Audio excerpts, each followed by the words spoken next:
Rumah Sakit Jiwa Ambon atau yang kini telah beralih status jadi Rumah Sakit Khusus Daerah Provinsi Maluku sediakan 65 tempat tidur bagi caleg yang mengalami gangguan jiwa akibat tak menang pemilu 2024.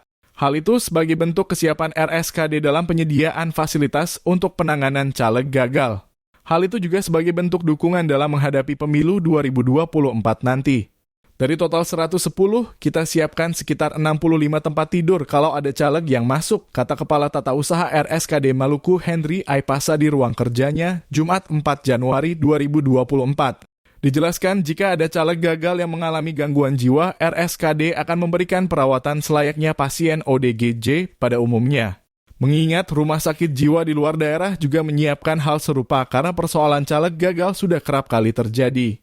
Katanya ada caleg yang mengalami gangguan jiwa tingkat ringan hingga yang paling berat. Meski begitu, Aipasa mengaku untuk di Maluku sendiri belum pernah ada kasus serupa.